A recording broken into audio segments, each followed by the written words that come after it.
जय श्री कृष्णा, राधे राधे। आज इस वीडियो में हम आपको बताने जा रहे हैं वैशाख मास महात्म्य का 21वां अध्याय। इस अध्याय में हम आपको बताएंगे भगवान विष्णु के स्वरूप का विवेचन, उनके प्राणों की श्रेष्ठता, जीवों के विभिन्न स्वभाव तथा कर्मों का कारण और भागवत धर्म। व्यास जी ने पूछा, ब्राह्मण, आपने पहले कथा कही कि भगवान विष्णु की प्रीति के लिए कल्याणकारी भागवत धर्मों का और उनसे भी वैशाख मास में कर्तव्य रूप से बताए हुए नियमों का विशेष रूप से पालन करना ये अवश्य हर व्यक्ति को करना चाहिए। वे भगवान विष्णु कैसे हैं, उनका क्या लक्षण है, उनकी सत्ता में क्या प्रमाण है तथा वे सर्वव्यापी भगवान किसके द्वारा जानने योग्य हैं, वैष्णव धर्म कैसे हैं और किससे भगवान श्रीहरि प्रसन्न होते हैं। हे महामते, मैं आपका किंकर हूँ, मुझे ये सब बातें आप कृपा करके विस्तार में बताइए। व्यास के इस प्रकार प्रश्न पूछने पर शंख ने रोग शोक से रहित संपूर्ण जगत के स्वामी भगवान नारायण के प्रणाम करके उनके विषय में बताना शुरू किया। व्यास, भगवान विष्णु का स्वरूप कैसा है, अब तुम यह सुनो। भगवान समस्त शक्तियों के आश्रय, संपूर्ण गुणों की निधि तथा सबके ईश्वर बताए गए हैं। वे निर्गुण, निष्कल तथा अनंत हैं। सच्चित और आनंद यही उनका स्वरूप है, जो अखिल चराचर जगत है, अपने अधीश्वर और आश्रय के साथ नियत रूप से जिसके वश में वे स्थित हैं, जिससे इसकी उत्पत्ति, पालन, संहार, पुनरावृत्ति, नियम तथा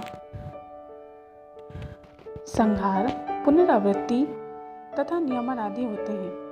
प्रकाश, बंधन, मोक्ष और आजीविका, इन सब की प्रवृत्ति जहाँ से होती है, वे ही ब्रह्मा नाम से प्रसिद्ध भगवान विष्णु हैं। वे ही विद्वानों के समान सर्वव्यापी परमेश्वर हैं। ज्ञानी पुरुषों ने उन्हीं को साक्षात परम ब्रह्म कहा है। वेद, शास्त्र, स्मृति, पुराण, इतिहास, 5 रात्र और महाभारत सब विष्णु भगवान के स्वरूप हैं, विष्णु के ही प्रतिपादक हैं। इन्हीं के द्वार महाविष्णु जानने योग्य हैं। वेद सनातन देव भगवान नारायण को कोई इंद्रियों से प्रत्यक्ष प्रमाण द्वारा, अनुमान से तथा तर्क से भी नहीं जान सकता। उन्हीं के दिव्य जन्म तथा कर्म गुणों को अपनी बुद्धि के अनुसार जानकर उनके अधीन रहने वाला जीव समूह सदा उनसे मुक्त होता है। यह संपूर्ण जगत प्राण से उत्पन्न हुआ है, प्राण स्वरूप है, प्राण रूपी सूत्र में पिरोया हुआ है और प्राण ही चेष्टा करता है। सबका आधारभूत यह सूत्रात्मा प्राण ही विष्णु है, ऐसा विद्वान पुरुषों ने कहा है। व्यास ने पूछा, ब्राह्मण जीवों में यह सूत्रात्मा प्राण सबसे श्रेष्ठ किस प्रकार से है? तब ऋषि शंख ने कहा, व्यास, पूर्व काल में सनातन देव भगवान नारायण ने ब्रह्मा आदि देवताओं की सृष्टि करके कहा कि देवताओं, मैं तुम्हारे सम्राट के पद पर ब्रह्मा जी की स्थापना करता हूँ। यही तुम सबके स्वामी हैं। अब तुम लोगों में से जो सबसे अधिक शक्तिशाली हो, उसे तुम स्वयं ही युवराज के पद पर प्रतिष्ठित करो। भगवान के इस प्रकार कहने पर इंद्र आदि सभी देवता आपस में विवाद करते हुए कहने लगे, मैं युवराज होऊंगा। किसी ने सूर्य को श्रेष्ठ बताया तो किसी ने इंद्र को, किन्हीं ने दृष्टि में कामदेव को ही सर्वश्रेष्ठ बताया। कुछ लोग मौन खड़े रहे। आपस में कोई निर्णय होता ना देखकर वे भगवान नारायण के पास पूछने के लिए गए और प्रणाम करके हाथ जोड़कर बोले, हे महाविष्णु, हम सब ने अच्छी तरह विचार कर लिया है, किंतु हम सब में श्रेष्ठ कौन है यह अभी तक हम में से किसी प्रकार हम निश्चय नहीं कर पाए हैं। अब आप ही निर्णय कीजिए। तब भगवान विष्णु ने हंसते हुए कहा, इस विराट ब्रह्मांड रूपी शरीर के जिसके निकल जाने पर यह गिर जाएगा और जिसके प्रवेश करने पर यह पुनः उठ खड़ा हो जाएगा, वही देवता सबसे श्रेष्ठ है। भगवान के ऐसा कहने पर तब देवताओं ने कहा कि अच्छा, ऐसा ही हो। तब सबसे पहले देवेश्वर जयंत विराट शरीर के पैर से बाहर निकला। उसके निकलने से उस शरीर के लोग पंगु कहने लगे, परंतु शरीर गिर नहीं सका। यद्यपि वह चल नहीं पा रहा था, तो भी सुनता, पीता, बोलता, सूंघता और देखता हुआ पूर्ववत स्थिर रहा। तत्पश्चात गुरुदेव से दक्ष प्रजापति निकलकर अलग हो गए। तब लोगों ने उन्हें नपुंसक कहा, किंतु उस समय भी वह शरीर गिर न सका। उसके बाद विराट शरीर के हाथ से सब देवताओं के राजा इंद्र उस शरीर से बाहर निकल आए। ऐसे में उस शरीर का पात नहीं हुआ। विराट पुरुष को सब लोग हस्तहीन, लूला कहने लगे। इस प्रकार नेत्रों से सूर्य निकले। तब लोगों ने उसे अंधा और काना कहा। उस समय भी शरीर का पतन नहीं हुआ। तदंतर नासिका से अश्विनी कुमार निकले, किंतु शरीर गिर नहीं सका। केवल इतना ही कहा जाने लगा कि यह सूंघ नहीं सकेगा। कान से अधिष्ठात देवी देवियाँ ताएं दिशा दिशाओं में निकली। उस समय लोग उसे बाधिर कहने लगे, परंतु उसकी मृत्यु नहीं हुई। तत्पश्चात जिब्या से वरुण देव निकले। तब लोगों ने कहा कि यह पुरुष रस का अनुभव नहीं कर सकता, किंतु देहपात नहीं हुआ। तदंतर वाक इंद्रिय से उसके स्वामी अग्निदेव निकले। उस समय उसे गूंगा कहा जाने लगा, किंतु शरीर नहीं गिरा। फिर अंतःकरण से बोध स्वरूप रूप रुद्र देवता अलग हो गए। उस दशा में लोगों ने उसे जड़ कहा, किंतु तब भी शरीर का पात नहीं हुआ। सबके अंत में उस शरीर से प्राण निकले। तब लोगों ने उसे मरा हुआ बताया। इससे देवताओं के मन में बड़ा विस्मय हुआ और वे बोले, हम लोगों में से जो भी शरीर में प्रवेश करके इसे पूर्वत उठा देगा, जीवित कर देगा, वही युवराज होगा। ऐसी प्रतिज्ञा करके सब क्रमशः उस शरीर में प्रवेश करने लगे। जयंत ने पैरों में प्रवेश किया, किंतु वह शरीर नहीं उठा। प्रजापति दक्ष ने गुहा इंद्रियों में प्रवेश किया, फिर भी शरीर नहीं उठा। इंद्र ने हाथ में, सूर्य ने नेत्रों में, दिशाओं ने कान में और वरुण देव ने जिह्वा में, अश्विनी कुमार ने नासिका में और अग्नि ने वाक्य इंद्रियों में तथा रुद्र ने अंतःकरण में प्रवेश किया, किंतु वह शरीर तब भी नहीं उठा और ना ही उठकर खड़ा हो सका। सबसे अंत में प्राणों ने प्रवेश किया और तब वह शरीर उठकर खड़ा हो गया। तब देवताओं ने प्राण को ही सर्वश्रेष्ठ देवता निश्चित किया। बल, ज्ञान, धैर्य, वैराग और जीवन शक्ति, इन सभी में प्राण को ही सर्वाधिक मानकर देवताओं ने उसी को युवराज पद पर अभिषिक्त कर दिया। इस उत्कृष्ट स्थिति के कारण प्राण को कहा गया है और समस्त चराचर जगत प्राणात्मक है। जगदीश्वर प्राण अपने पूर्व एवं बलशाली अंशों द्वारा सर्वत्र परिपूर्ण है। प्राणहीन जगत का अस्तित्व नहीं। प्राणहीन कोई भी वस्तु वृद्धि को प्राप्त नहीं होती। इस जगत में किसी भी प्राणहीन वस्तु की कोई स्थिति नहीं है। इस कारण प्राण सभी जीवों में है और श्रेष्ठ है। सबकी अंतरात्मा और सब से अधिक बलशाली भी सिद्ध हुई है। इसीलिए प्राणोपासक प्राण को ही सर्वश्रेष्ठ कहते हैं। प्राण सर्वदेवात्मक है। सभी देवता प्राणमय हैं और भगवान वसुदेव का अनुगामी तथा सदा उन्हीं में स्थित है। मनीषी पुरुष प्राण को महाविष्णु का बल बतलाते हैं। महाविष्णु के महात्म्य और लक्षण को इस प्रकार जानकर मनुष्य पूर्व बंधन का अनुसरण करने वाले अज्ञानमय लिंग को उसी प्रकार त्याग देता है जैसे सर्व पुरानी केचुली को अपने शरीर पर से निकाल कर फेंक देता है। लिंग देह का त्याग करके वह परम पुरुष अनामय भगवान नारायण को प्राप्त होता है। शंख मुनि की कही हुई यह बात सुनकर व्याध ने उनसे फिर से पूछा, हे ब्राह्मण, यह प्राणी जब इतना महान, प्रभावशाली और इस संपूर्ण जगत का गुरु और ईश्वर है, तब लोक में इसकी महिमा क्यों प्रसिद्ध नहीं हुई? ऋषि शंख ने कहा, पहले की बात है, प्राण अश्वमेघ यज्ञों द्वारा अनामय भगवान नारायण का यजन करने के लिए गंगा के तट पर प्रसन्नता पूर्वक गया। अनेक मुनिगणों के साथ उसने फलों के द्वारा पृथ्वी का शोधन किया। उस समय वहाँ समाधि में स्थित हुए महात्मा कण्व बाम्बी की मिट्टी में छिपे हुए बैठे हुए थे। हल जोतने पर बाम्बी गिर जाने से वे बाहर निकल आए और क्रोधपूर्वक देखते हुए सामने खड़े महाप्रभु प्राण को श्राप देते हुए बोले, देवेश्वर, आज से लेकर आपकी महिमा तीनों लोकों में, विशेषता भूलोक में प्रसिद्ध नहीं होगी। हाँ, आपके अवतार तीनों लोकों में विख्यात होंगे, किंतु आपका कोई विशेष तर्क नहीं रह जाएगा। व्याध, तभी से संसार में महाप्रभु प्राण की महिमा प्रसिद्ध नहीं हुई। भूलोक में तो उनकी ख्याति विशेष रूप से है ही नहीं। व्याध ने पूछा, महामते, भगवान विष्णु के रचे हुए करोड़ों सहस्त्रों सनातन जीव नाना मार्ग पर चलने और भिन्न भिन्न कर्म करने वाले क्यों दिखाई देते हैं? इन सबका एक सा स्वभाव क्यों नहीं होता? यह सब विस्तार पूर्वक मुझे बताएं। ऋषि शंख ने कहा, रजोगुण, तमोगुण और सत्वगुण के भेद से 3 प्रकार के जीव समुदाय होते हैं। उनमें से राजस स्वभाव वाले जीव राजस कर्म, तमोगुणी जीव तामस कर्म और सात्विक स्वभाव वाले जीव सात्विक कर्म करते हैं। कभी कभी संसार में इनके गुणों में विषमता भी होती है। उसी से वे ऊंच और नीच कर्म करते हुए तदनुसार फल के भागी होते हैं। कभी सुख, कभी दुख और कभी दोनों को ही ये मनुष्य गुणों की विषमता से प्राप्त करते हैं।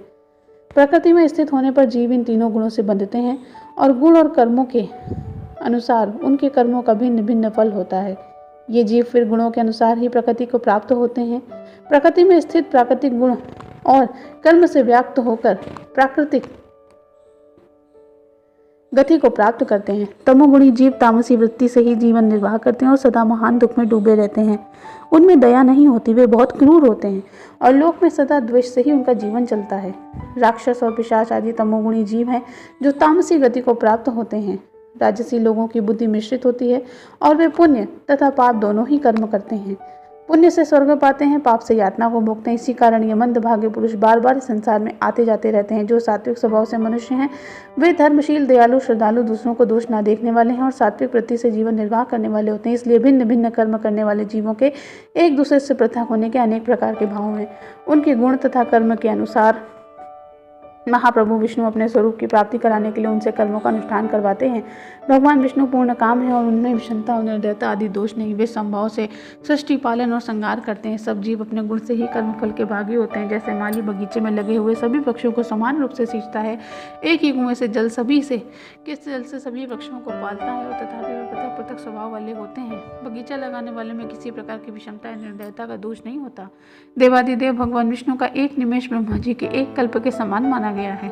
ब्रह्म कल्प के अंत में देवादिदेव शिरोमणि भगवान विष्णु का उन्मेष होता है, अर्थात में आँख खोलकर देखते हैं। जब तक निमेष रहता है तब तक प्रलय है।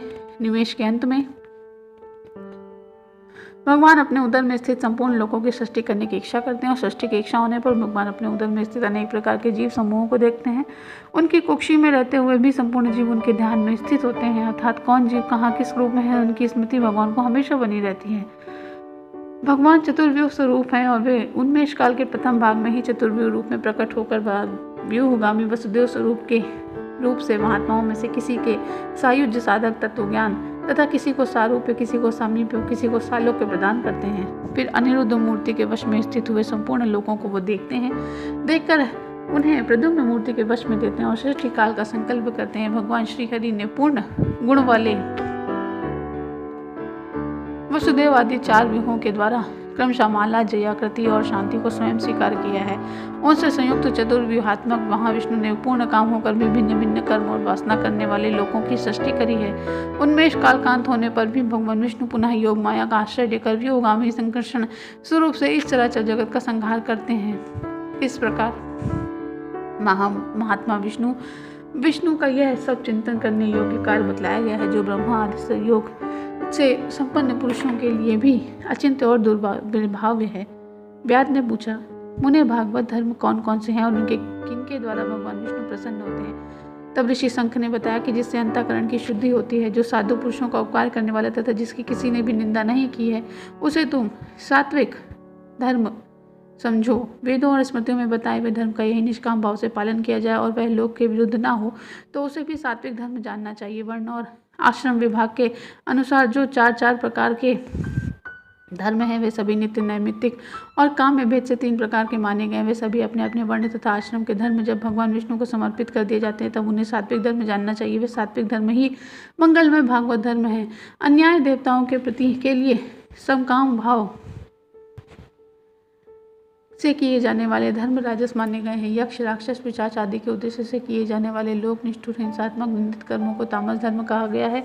जो सत्वगुण में स्थित हो भगवान विष्णु को प्रसन्न करने वाले शुभ कारक सात्विक धर्मों का सदा निष्काम भाव से अनुष्ठान करते हैं, वे भगवत विष्णु भक्त माने गए हैं। जिनका चित्त सदा भगवान विष्णु में लगा रहता है, जिनकी जिह्वा पर भगवान का नाम होता है और जिनके हृदय में भगवान के चरण विराजमान है, वे भागवत कहे गए हैं। जो सदाचार परायण, सबका उपकार करने वाले और सदा ममता से रहित हैं, वे भागवत माने गए हैं। जिनका शास्त्रों में, गुरु में और सत्कर्मों में विवास तथा जो सदा भगवान विष्णु के भजन में लगे रहते हैं, उन्हें भगवत कहा गया है। उन भगवत भक्त महात्माओं को जो धर्म नित्य मानी है, जो भगवान विष्णु को अत्यंत प्रिय तथा वेदों और स्मृतियों में जिनका प्रतिपादन किया गया, वे ही सनातन धर्म माने गए हैं। जिनका चित्त विषयों में आसक्त है और उनका सभी देशों में घूमना, सब कर्मों में देखना और सभी प्रकार के धर्मों को सुनना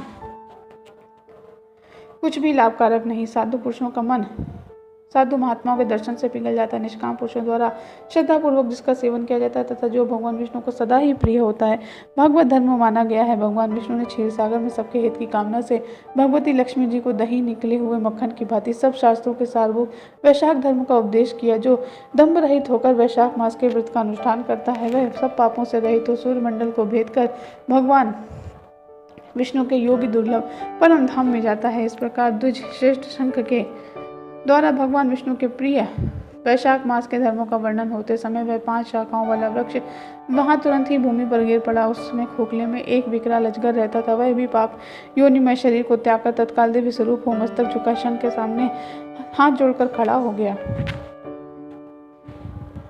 इति श्री वैशाख मास महात्मा 15वां अध्याय समाप्त। दोस्तों बोलिए विष्णु भगवान की जय। हमारे चैनल पर आपको वैशाख मास के प्रतिदिन की कथा इसी प्रकार मिलती रहेगी और साथ ही साथ आने वाले हर त्यौहार की विशिष्ट जानकारी भी हम आपके लिए लाते रहते हैं। इसीलिए चैनल को सब्सक्राइब करना ना भूलें ताकि आपको भी हमारे नए वीडियोस तुरंत मिल जाएं। जय श्री कृष्णा, राधे राधे।